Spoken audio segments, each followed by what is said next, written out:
My name is Daniel Bushell. Class action lawsuits filed against cell phone manufacturers. Coming up. Insurers refuse public liability for cell phone use. The warning buried deep inside your mobile. And the next casualty catastrophe after tobacco and asbestos.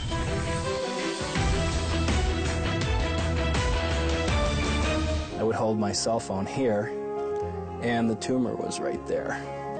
I always held it on my right side, right here. The industry should have put these warnings on these phones a long time ago.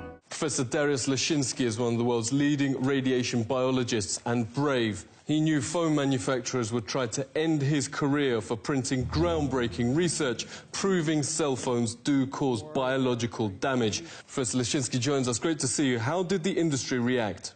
So far, I think I didn't experience any smear campaign. But in my case, it was just that the industry used the influence to prevent funding of my research projects. Studies like Professor Leszczynski's now allow top neurosurgeons to issue a stark cell phone warning. It's essentially cooking the brain.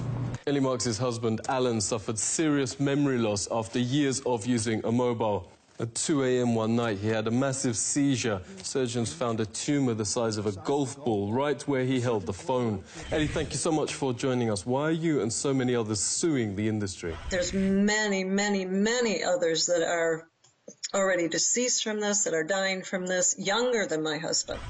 There's some, some as young as 28 who are deceased, and their neurosurgeons actually told them that it was probably their cell phone use. We had about 20 cities and states that wanted to legislate as San Francisco had, and they were all threatened with lawsuits by this industry.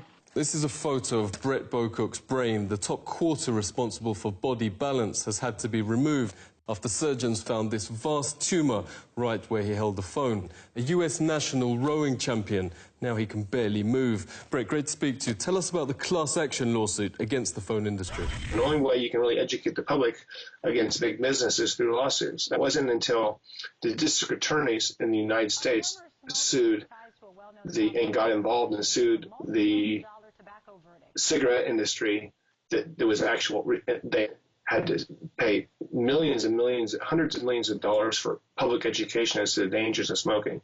That's what's going to happen with cell phones. It's just unequivocal, categorical that these things cause cancer. And it's also, they don't want you to know that. This is on the same trajectory as smoking, because if you look at smoking in the 60s, they had doctors coming on TV and on print saying, hey, smoke Marlboro or smoke this brand because it's good for your cough. And see how well Camels agree with your throat. A Winston, America's best-selling, best-tasting filter cigarette. More dangerous for children because their schools are a lot thinner. At least you can't buy cigarettes unless you're 18, but you can go, a 5-year-old could go and buy a phone. Phone manufacturers' young children are targeted. There are now working cell phones even for babies. The Glow phone is for kids maybe 5 to 8, and the Fly phone is for tweens. Samantha Miller's funeral was on her 18th birthday. Phone use through childhood first gave her headaches, reports the Daily Mail, then the brain tumour that killed her. In the West, brain tumours have overtaken leukemia, notes Senator Lynn Allison, as the #1 child killer illness. But doctors warn that's the tip of the iceberg. Clinical studies find young men who keep phones in their pockets have much lower chances of producing offspring, while women often store them on their chest. I would just tuck it right in to my bra. Tiffany France got breast cancer aged just 21, right where since childhood she's stored her phone. These spots mark the areas of Donna James's cancer. Her doctors call this a new breed of distribution that exactly matches where women keep their phone. It's very unusual pattern where these multiple small cancers were confined to the upper inner aspect of the breast. And so I've never seen anything quite like this. This is a radiation detector in normal surroundings, around 30 microvolts a meter. Microwave ovens reach 800 microvolts. Wi-Fi routers use the same radiation technology. Loading a film on a tablet PC reaches 2,000. Some of the world's best-selling smartphones register over 1,000 times above normal levels. Insurers have in fact stopped covering cell phone manufacturers for public health. Insurance firms privately call cell phones the next public casualty catastrophe after asbestos and cigarettes. Phone manufacturers have now quietly inserted a legal disclaimer. On iPhones, you have to go to Settings, General, About. At the bottom, scroll down to Legal. And at the end, RF exposure, radio frequency exposure.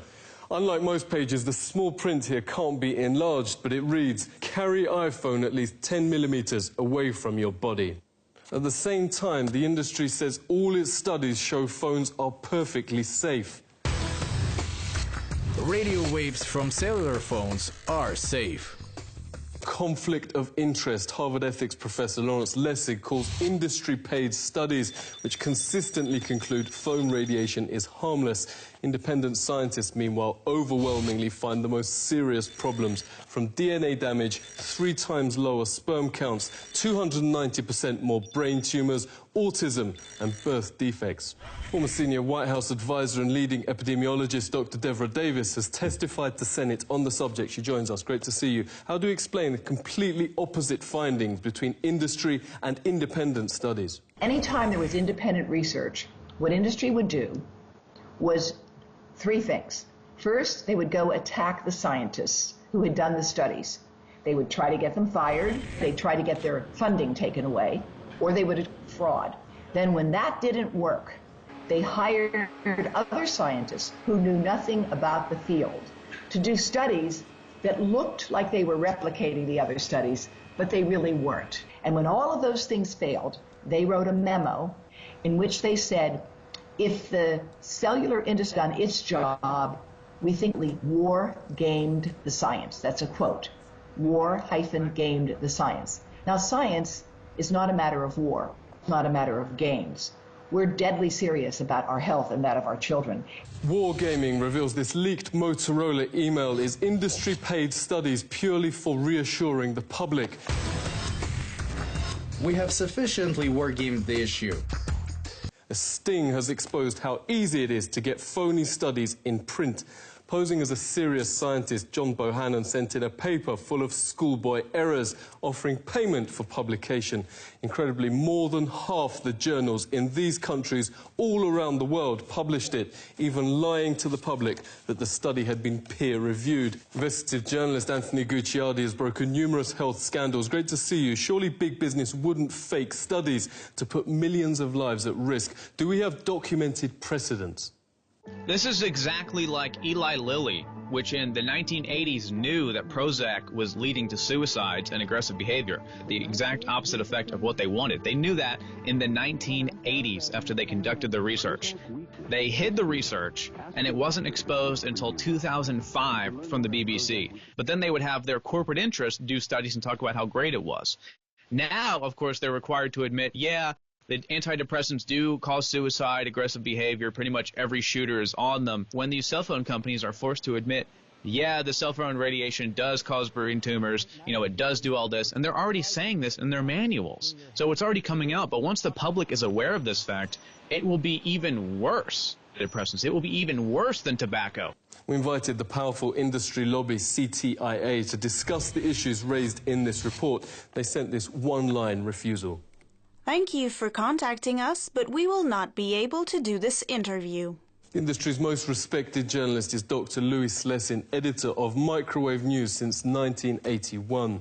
Louis, great to speak to you. There seems to be a parallel universe, what the industry says and everyone else. The whole system is broken. People are not being told the truth. It's crazy. It's easy to say we made a mistake on tobacco after we know that tobacco is killer. The point is to take action. Actions being taken outside the US. France is moving schools back from Wi-Fi to cabled internet. Countries from Germany to Israel and Finland are moving to stop cell phone sales to kids.